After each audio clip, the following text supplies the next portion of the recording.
தேவனுக்கு மகிமை உண்டாவதாக. நீதிமொழிகள் 4ஆம் அதிகாரம் 23 முதல் 27 வரை. எல்லா காவலோடும் உன் இருதயத்தை காத்துக்கொள், அதனிடத்திலிருந்து ஜீவ ஊற்று புறப்படும். வாயின் தாறுமாறுகளை உன்னை விட்டு அகற்றி, உதடுகளின் மாறுபாட்டை உனக்கு தூரப்படுத்து. உன் கண்கள் நேராய் நோக்க கடவது, உன் கண்ணிமைகள் உனக்கு முன்னே செவ்வையாய் பார்க்க கடவது. உன் கால் நடையை சீர்தூக்கிப்பார், உன் வழிகளெல்லாம் நிலைவரப்பட்டிருப்பதாக. வலது புறமாவது இடது புறமாவது சாயாதே, உன் காலை தீமைக்கு விலக்குவாயாக.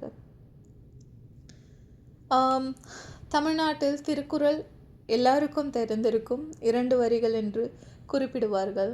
நீதிமொழிகள் 2 வரிகள் தான். நீங்கள் பெரும்பாலும் எல்லா வாக்கியங்களும் பார்க்கும் பொழுது 2 வரிகள் தான். ஆனால் ஆழமானவைகள், சிந்திக்கக்கூடியவை.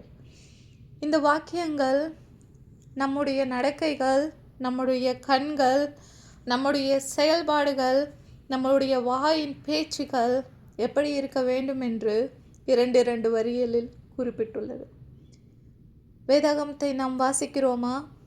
தேவனுடைய பிள்ளைகள் வேதாகமத்தை வாசிக்கிறார்களா? வாசித்திருந்தால் திருக்குறளை போன்று நீதிமொழிகள் வேதாகமத்தில் உள்ளது. பல்வேறு அர்த்தங்களை 2 வரியில் கூறுகிறது. நாம் ஏன் பேச மாட்டுகிறோம்? ஏன் நாம் சொல்ல தயங்குகிறோம்? வேதத்தை படியுங்கள். வேதத்தை படித்தால் மட்டுமே நாம் இந்த உலகத்தில் பரிசுத்தவான்கள்.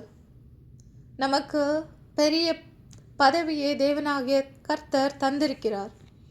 அதனால் கிறிஸ்தவர்கள் மற்றவர்கள் எல்லாரையும் விட மேலானவர்கள், மேலான மக்கள், தேர்ந்தெடுக்கப்பட்ட மக்கள். இவை அனைத்தும் பைபிளில் உள்ள வார்த்தைகள்.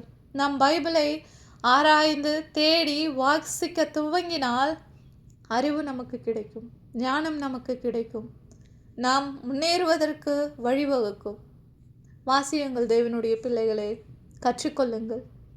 உங்களுடைய பேச்சுகள், உங்களுடைய நடக்கைகள், உங்களுடைய செயல்கள், எல்லா காரியங்களும் தேவனுக்கு பிரியமாய் இருப்பதாக சீர்தூக்கி பாருங்கள்.